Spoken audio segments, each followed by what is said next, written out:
اپنے نبی کے طریقے کو سامنے رکھیں گے پھر ہم کامیاب ہیں۔ لیکن ابھی یہ ورلڈ کپ ہو رہا ہے، قطر میں فٹ بال کا بین الاقوامی مقابلہ ہوتا ہے۔ اب اس میں قطر نے اربوں سینکڑوں ارب ڈالر لگائے اور پھر وہاں ہر فیسلٹی دنیا کو دی، لیکن انہیں کہا کہ یورپ والوں کو، دوسرے ملکوں سے آنے والوں سے کہا کہ آپ لوگوں نے یہاں پہ اوپنلی کوئی فوش کام نہیں کرنا، یہاں پہ شراب نہیں پینی، یہاں پہ کوئی ایسی ایکٹیویٹی نہیں کرنی جو ہمارے اسلام کے خلاف ہو، ہمارے کلچر کے خلاف ہو۔ تو ساری دنیا جو ہے وہ پھٹ پڑی ہے، کہتے ہیں قطر کا بائیکاٹ کرو، قطر کا بائیکاٹ کرو، بائیکاٹ قطر۔ کیوں کرو کہ انہوں نے یہ بات کیوں کی ہے کہ ہم اپنی مرضی سے رہنا چاہتے ہیں، حالانکہ وہ خود کہتے ہیں، ان کا محاورہ ہے do as the Romans do, جیسا دیش ویسا بیش۔ اب آپ کے ملک میں جاتا ہے تو آپ کی طرح بن جاتا ہے، یا آپ اس کو مجبور کرتے ہیں، اور یہاں پہ انہوں نے انہیں ہر فیسلٹی دی ہے، ان کے لیے اسٹیڈیم بنائے اور ان کے لیے ہوٹلز بنائے اور ان کے لیے بازار اسپیشل جہاں پہ وہ ہر قسم کی شاپنگ کر سکتے ہیں، ہر چیز ان کو فیسیلیٹیٹ کیا، لیکن ان کا کہ یہ چیزیں آپ نے نہیں کرنی۔ لیکن وہ جو یورپی قومیں ہیں ان کو بڑا دکھ ہے، بڑا وہ یعنی ان کو لتاڑ رہے ہیں۔ وجہ کیا ہے کہ وہ سپیریارٹی جو ہے نا ان کا ایک سبق، وہ ویسے دنیا کو کہتے ہیں انسانی حقوق ہیں، ہم انسانی حقوق کے علمبردار ہیں، ہیومن رائٹس والے ہیں، لیکن وہ سمجھتے ہیں ہم اوپر ہیں اور یہ سارے لوگ جو ہم کریں گے نا وہی صحیح ہے، باقی ساری وہ نے کیا آپ کا کتا تو کتا ہے اور ہمارا کتا ٹومی ہے، ہمارا کتا کیا ہے؟ ٹومی ہے، کہ ٹومی کیا کہتے ہیں؟ ٹومی، ٹھیک ہے نا۔ تو یہ ایک ان کے اندر چیز ہے،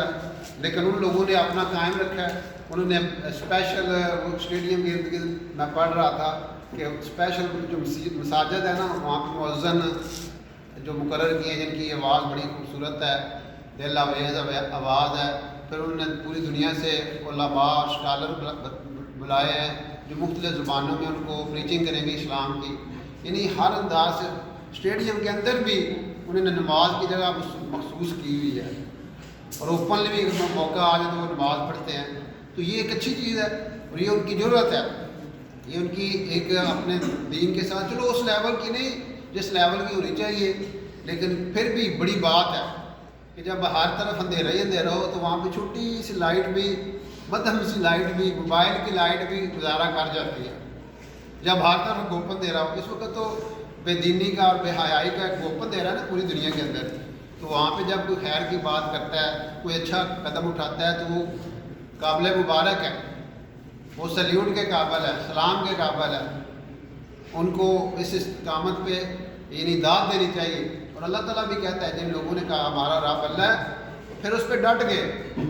پھر دنیا کے پریشر پہ، دنیا کی رنگینیوں سے وہ متاثر نہیں ہوتے۔ انہوں نے کیا کہا جب لوگوں نے بہت زیادہ کہا نا، انہوں نے کہا کہ ہم 28 دن کے لیے اپنا مذہب نہیں چھوڑ سکتے، ہم 28 مہینہ ہی، ایک مہینہ ہی ورلڈ کپ ہونا ہے نا، انہوں نے کہا کہ ہم 28 دنوں کے لیے اپنا مذہب نہیں چھوڑے۔ اور وہ جو فیفا کا چیئرمین ہے اس نے بڑا دنیا کو سمجھایا کہ بھائی ان کی ایک روایات ہیں، ان کا ایک مذہب ہے، ان کا ایک دین ہے، تو